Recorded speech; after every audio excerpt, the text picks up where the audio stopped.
Cadillac's new lineup? Well, so it would seem, it is Sergio Perez and Valtteri Bottas. Yeah, on paper it's a pretty safe bet, but is it exciting? Not really. But maybe if the team wants to stick around for a good few years like Haas have, maybe this is for the best. Part of my disappointment is Mick Schumacher. At best, he's looking at a reserve spot or maybe a WEC seat with Cadillac's Jota program once Jenson Button steps away. That stings, but I get it. And you're probably wondering, why am I only talking about Valtteri Bottas and Cadillac in this manner right now?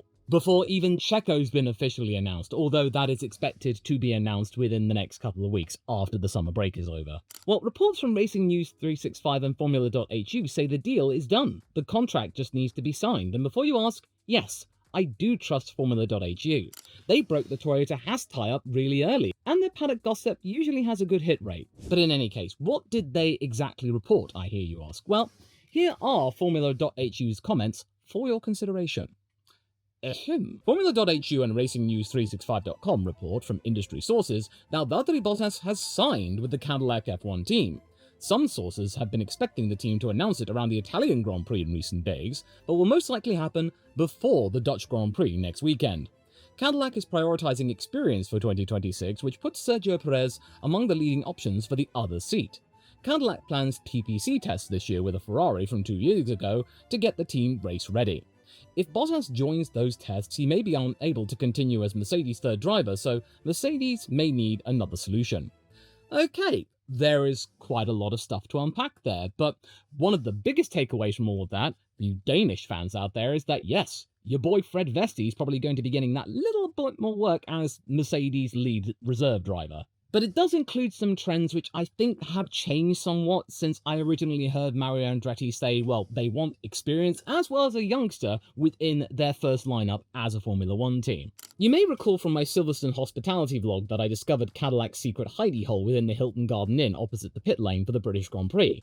Well, maybe Valtteri had entered that room one time, discussing options since he would be knocking around as the team's reserve driver, Mercedes team driver, as well as their mainstay on social media because, seriously, he's all over their TikTok. And maybe that's the point. Well, okay, maybe not the point, but it's certainly a very important point in this day and age, being down with the kids and the TikToks and the Instagrams and the... But yeah, don't worry, that is not my main argument as to why Valtteri Bottas would be good for Cadillac. I've got more substantial options for you, so do keep watching, okay? But here is the catch though, and this is a bit of a reality, so the old school fans, you may want to look away now. Formula 1 is as much about entertainment as well as engineering. There, I said it. Because with Netflix and the F1 movie really driving interest in the sport, especially with newer fans, there is more of a likelihood for people who have watched Drive to Survive for years now to be looking toward the lineup of Perez and Bottas and going, hey, I know those guys. Oh, they're back. Oh, okay. Giving the two underdogs, Red Bull and Mercedes, another go, maybe as equal drivers, then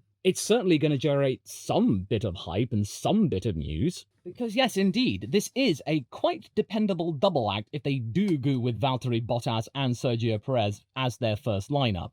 Because we got to look back at a time when I think a team, albeit a legacy one, did have to refresh themselves as if they were a brand new team with new ownership. And the Ballad of Logan Sargent really has aged badly. It certainly has, but it's incredibly poignant. But what Logan had to go through over at Williams as a rookie was nothing short of chaotic and problematic, and it ultimately meant that all of his potential completely fizzled out since the team had to completely regenerate itself. It had no time in trying to get a rookie up to speed. It was just terrible timing. And I bet that some of you might be thinking, what potential, Lord? Logan sucked. Well, just go and ask Oscar Piastri about Logan Sargent, and he'll come back to you saying that he is a guy that he immensely respected and went toe-to-toe with in Formula 3 when they were in relatively equal machinery. That is quite telling. So in the context of Williams, Cadillac are basically doing the same thing, starting anew, whereas with Williams, they were effectively starting anew, completely changing their processes, because the Williams of now is nothing like it was just 3 years ago. But there is still one thing I am really curious about, and I will get out the phone for this one, is the lack of any American driver at all. Not even as a reserve driver. You would think that maybe behind the scenes, if they were going to have a reserve driver, and it's not Mick Schumacher if he gets the Jota gig, then surely they might try and broker some deal with Aston Martin to get their development driver into maybe a third role within Cadillac, or maybe as the second seat, so Jack Crawford, Sergio Perez, that might be a pretty decent shout, considering how Jack is on a tear in Formula 2 at the moment. But yes, from the looks of it in terms of the lineup, they've gone for global recognition than national symbolism. How well will that go down in the US of A? Well, I'm not American, so if you are American, do let me know in the comments what you think about this lineup. Oh yes, by the way, I thought I'd mention, because I have seen this knocking around and people laughing about it, that penalty that Valtteri Bottas got, that time penalty at Abu Dhabi 2024, he won't have to serve that penalty because the FIA have changed their sporting regulations a few weeks ago to suggest that if you were to get a time or grid penalty or penalty points, they do expire after 12 months now if you don't serve or race in a Grand Prix the following weekend. So by the time we get to Australia 2026, yeah, Valtteri won't have to worry about that anymore. But there is more to that Formula.hu piece than just a straight up announcement. It's all the stuff they mention regarding TPC and Ferrari.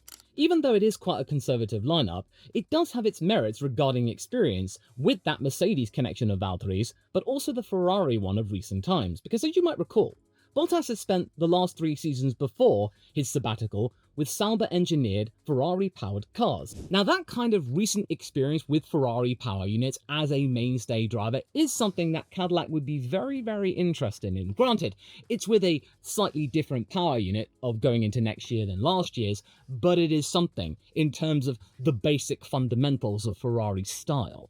And considering that Toto's relationship with Valtteri is really, really close and he wants to see him back on the grid, I think he will do everything he can to make the transition from Mercedes Reserve to Cadillac Feature Racer as smooth as possible, saying, don't you worry, Valtteri, you can totally go, no fine by me, just get back on the grid, just make Toto happy. And I do think Cadillac will be happy as well if they can get at least one of the drivers confirmed in the next few weeks. That means they can prepare for this supposed testing of previous cars. In this case, the Ferrari SF23, because you can test 2023 cars, and supposedly, according to Automotor and Sport, Ferrari are loaning them an SF23 for their trouble, since I don't believe that Ferrari are doing any more TPC testing this year.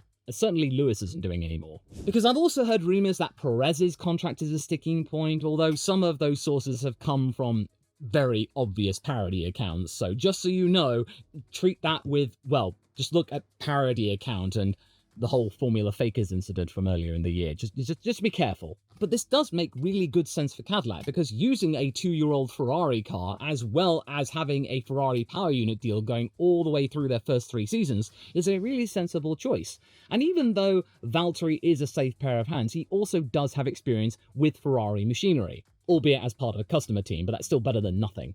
So that technical tie is going really, really deep, and I think it's something that will help Valtteri get back up to speed, even though he has had a good several months in Mercedes' simulator and their own machinery as well. And ultimately, next year, I don't think we're going to be seeing that many rookies, because 2026 is a complete reset, and that is going to really favour experienced pair of hands. And if Cadillac's got one of the most experienced lineups on the entire grid next year, that will help them as well. Really good in terms of feedback loops. Because next year, it changes on multiple factors. The cars will be lighter, the aerodynamics less draggy, power units will rely on more electrical deployment with sustainable fuels. That's a minefield for rookies to try and comprehend, but a playground for drivers who've already adapted through multiple regulation cycles, such as the case with Checo and Valtteri. And Graham Loudon's past work with Zhou also links management to the Bottas camp, which lowers onboard friction as well, as in Zhou probably would have put in a good word. But hang on a minute. Surely Loudon would have utilised his ties to Zhou to make sure that he got a drive, because not only is he a Chinese driver, good for marketing, but also he's a Ferrari reserve. He's directly linked to the Scuderia. True, the optics would make a heck of a lot of sense, and if General Motors were really interested in pushing into the Asian markets, having Zhou Guanyu on their books next to Sergio Perez would have been a pretty decent shout. However, I do also understand the optics in terms of bias and nepotism, because Graham Loudon is not only the team principal of Cadillac, unless the rumours of Christian Horner going there turn out to be true, but he's also Zhou's manager. So I don't think there's anything wrong with having Zhou as potentially a reserve driver, and then maybe he comes in to replace either Checo or Bottas in the foreseeable future. But as of now, I think it would be a little bit awkward, whereas with Bottas and Perez, it's far more simple to get them in, far more straightforward. And also, Cadillac wants to hit the ground running. They don't want to be spending time on helping rookies with their learning curves. They want drivers who have had relatively recent experience and are prepared to be in on the ground floor with a brand new team, whereas they can be helping the team. So, yeah, it's not a sexy lineup, absolutely not. Well, I mean, yeah, it depends on your preference. If you like Valtteri or Checo, yeah, all power to you. But I do think the engineers are going to love this lineup. Bottas and Perez give consistency. They don't give off drama. And also, Bottas brings sharp qualifying peaks from his Mercedes days, as well as clean data and methodical development habits, which have been updated during his last stint with Mercedes this year.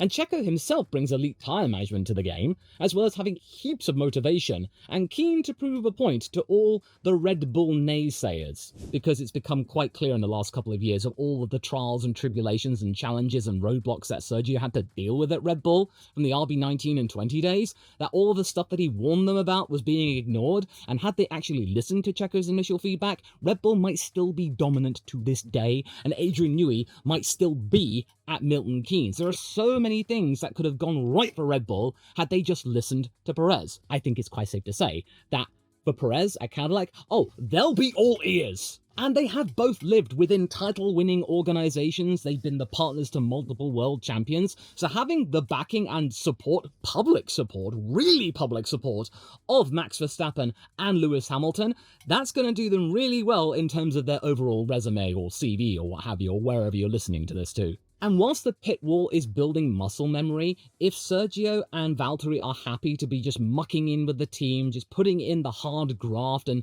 not worrying about who gets to be the number one driver and who has to be number two, if they're both on equal footing, that there's no politics involved, I think they'll absolutely be transformed in terms of their general perception. Yes, it is a little bit unfortunate that the 11th team is not giving a youngster a little bit of an opportunity, someone from Formula 2, but that might change in the next couple of years, and I think what Cadillac's really trying to do is just really concentrate on surviving long-term with a good foundation. I like it, I respect it, I'm just a little bit, oh man, because I know that Mick Schumacher, he's not getting back in Formula 1 now, so hey, at least he should really try and consolidate his World Endurance campaign, because he is a dab pair of hands in that. He is really quick. I do think he's going to win a Le Mans eventually. And bringing Williams back into the conversation for just a moment, even though the stakes are low for now, the team are benefiting from Carlos and Alex being apolitical with one another, having no intention of starting fights that can't be talked out behind closed doors as part of their rebuilding efforts leading into next year. Yeah, Miami did get really close, but that was shot down almost immediately. And yes, commercially speaking, the mix of Valtteri and Checo cover big markets and demographics which give Cadillac familiar names to sell while the car finds pace. They can easily rely on just chucking Valtteri onto their TikTok and doing a funny little dance or making some funny quip with Checo whilst they're trying to fix the car, or the car went out in Q1 or something. And yes, it does give GM really good exposure in the European and Latin American markets, whereas they are ignoring the Asian market, and that is becoming really, really popular. Because Sepang, the Malaysian Grand Prix, we want to see it back. The organisers at the track want to see it back, but Formula 1's asking for 70 million euros for the privilege, which they cannot afford. And Alex Albon and Yuki Tsunoda, they're flying the flag for Asia, but they're lamenting the lack of actual support and, just straight up cashola. But it would have been a really good opportunity for General Motors to capitalise on that, it becoming a growing factor with Zhou. But right now, I think they're just consolidating on things that they already know. It is a very safe bet, but it's a reliable bet, at least for the first couple of years. After that, they might wish to take a few more risks here or there. But there is a bit of a trade-off though. I do think that even if the Cadillac car turns out to be good, I doubt we're going to be seeing Valtteri or Checo brute forcing their way onto the podium or anything like that. I think mainly it'll be just a case of securing a good result, especially since reliability will be a major factor. Many cars are going to go bang next year. Just get it across the line, get as much data as you can, so by completing the race, instead of just going all guns blazing, and instead just try and find some ways to get to a really solid place within the midfield. I personally think a good target for Cadillac will be 8th in the Constructors. That's what Haas was able to do in 2016, and the way they went about things was relatively mature, considering it only took 18 months from start of conception with Haas to them arriving in Melbourne. I think if Cadillac can emulate something similar, that would be a really decent shout. Yes, you do get a lot of good race pace and consistency, but in terms of absolute raw aggression, I do think both men are lacking. I'm not saying they have zero aggression. If the moment comes when they feel fired up, I think they can go for it, but I wouldn't say that either driver is the most aggressive out there. Unless you count the early days of Sergio Perez, when he was a little bit too aggressive, to the point of giving Jenson Button the heebie-jeebies. But I still remember Malaysia 2012 very, very well. Checo on Fernando. oh, that's the stuff of legend. And also, I think there is a slight difference in driving style. Bottas likes a really good planted rear end, whereas Checo does like something snappy that's good on traction on the entry and exit. So there is a bit of a disconnect there. Bottas wants something more conservative. Checo doesn't mind going a bit bold, as we saw with Red Bull. He did the best he could with a Max Verstappen-coded car. So unless they can find a way to emulate what Racing Bulls and McLaren and hopefully Ferrari can do one day, and being able to diverge from a good baseline and then tweak the car to each driver's specifications, like with Lawson and Norris, then they might be at a bit of a disadvantage there. If they can get the handle on that, then that might be gravy for them. It might not matter about their opposing general styles. Also, age and timing will matter too. Next year's rules will reward quick adapters, and younger drivers often turn the wheel toward new concepts a little bit faster. Two veterans will also cost more.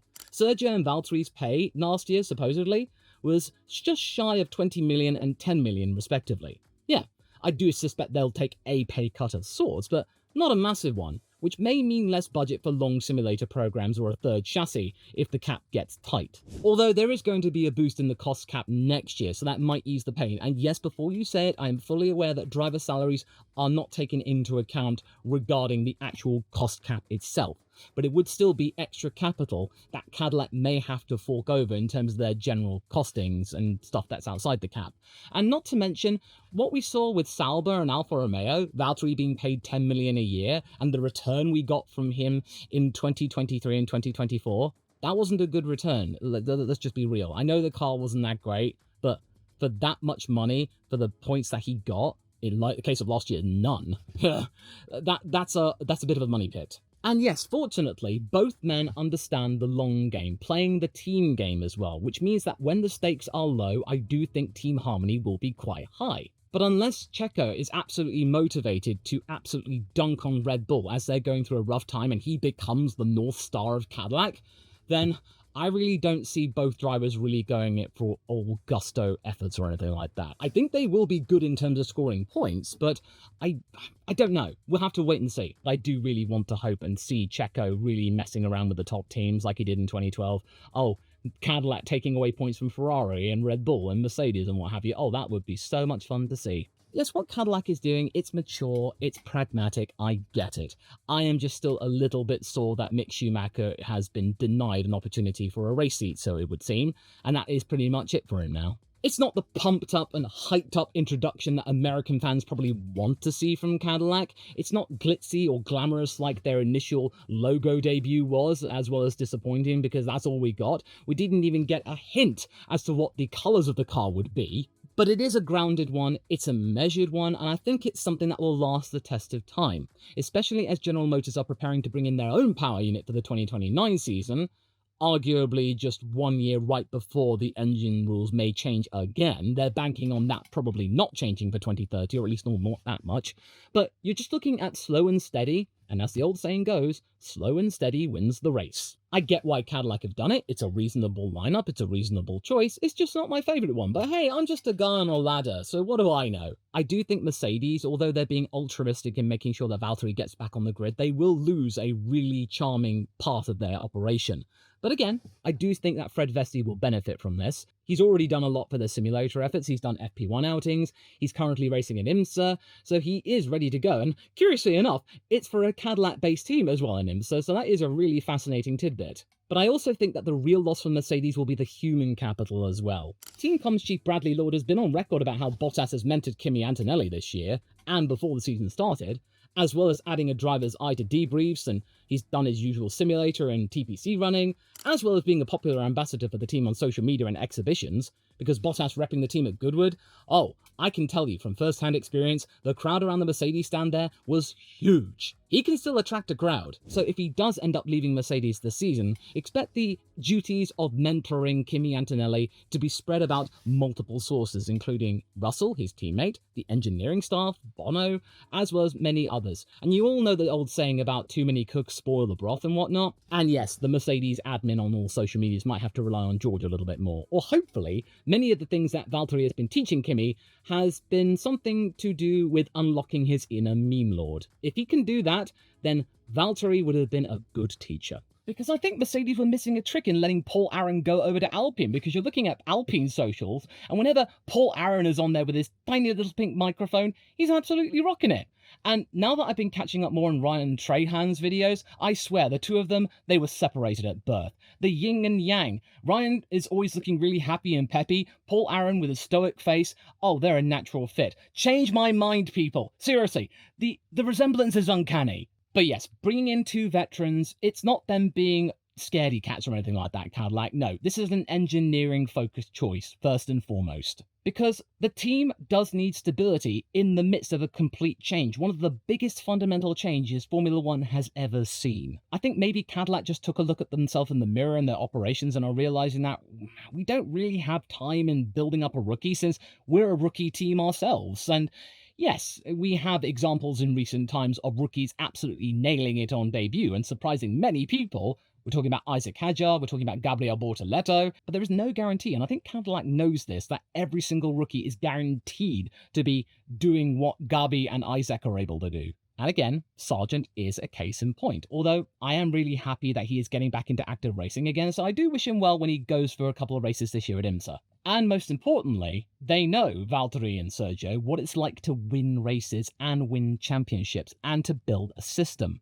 And good systems win seasons, because just take a look at what's going on at Ferrari. Their system is absolute chaos right now, being pulled in multiple directions, whereas McLaren's, oh, it's absolutely bulletproof. And I think also this will send a message out to anyone looking for a brand new job or maybe lifting themselves up on the career ladder within Formula 1, that Cadillac is not looking to try and get headlines by just going, hey, we're going to get into Formula 1 and win races immediately. No, they're not doing that. And I think it's going to do wonders in them securing brand new talent, or maybe seeing people who've got junior positions at the bigger teams maybe move into senior positions at the brand new team. But yes, I do think expectations are being tempered at Cadillac, and again, it's not sexy, it's not sensational, but I don't think Cadillac wants to be sensational, other than maybe they're advertising somewhat. But I don't think they're going to be shouting from the rooftops that they're going to win races. They just want to finish them. So yes, why they've moved away from what Mario Andretti described as their ideal lineup of a veteran and youngster model, well, I think they've just taken a look at the 2026 rules and realized, yeah, we need people who are on top of Formula 1 immediately. So if you want to frame it publicly, maybe frame it like this. Cadillac is choosing mastery. Two proven drivers turn every run into a controlled experiment. That is how a newcomer becomes a competitor and then a contender. And that is something that Haas did pull off quite well in 2016. Yeah, they ultimately fizzled out come 2019, but those first 3 seasons at Haas were really, really impressive. Let's not forget that. Had it gone better in 2019, and they didn't end up with a car with a really embarrassing sponsor, but also a really huge problem in chewing its tires up, we could have seen Haas eventually enter the beginnings of the front-running pack, certainly near the top of the midfield for many, many years, instead of being pinned down to the back of them. But I think one thing that will tell us all that Cadillac are onto something really, really good is how they end up dealing with Friday. As we've seen with Red Bull this year, they don't really have a good time with Fridays. If Cadillac really, really sort things out and are quite calm after free practice 2, and they go into Saturday with even more contentment, then I think that's a good sign that all of the operations are ticking along really nicely, and that maybe we might be onto a team which is going to be around for a very long time. This is not a flash in the pan of General Motors wanting to capitalize on F1's popularity at the moment. I think they're serious. They've always been serious. And if we can see Valtteri and Perez regularly getting into Q2 on the bounce with this brand new team, then it'll be showing that they're working with the team as well. Yes, I am a little bit disappointed that it's not a bold or exciting or interesting lineup, but I get why they're doing it. And if Valtteri Bottas is officially announced to us all in the coming days or in the coming weeks, then okay, fair enough. I respect Cadillac's decision if that's true. And ultimately, I don't want egg on my face again, so it's best for me to just assume that Valtteri probably is coming to Cadillac, because the last time I doubted Cadillac, I got some egg on my mug. And what I also respect is the idea of perhaps tuning out what Lewis Hamilton has been saying to the press recently, and instead focusing on the facts and figures which point to a man who is not that far off Charles Leclerc. To find out why I believe Lewis Hamilton has got the slow cooker out, watch this video next, straight after this one.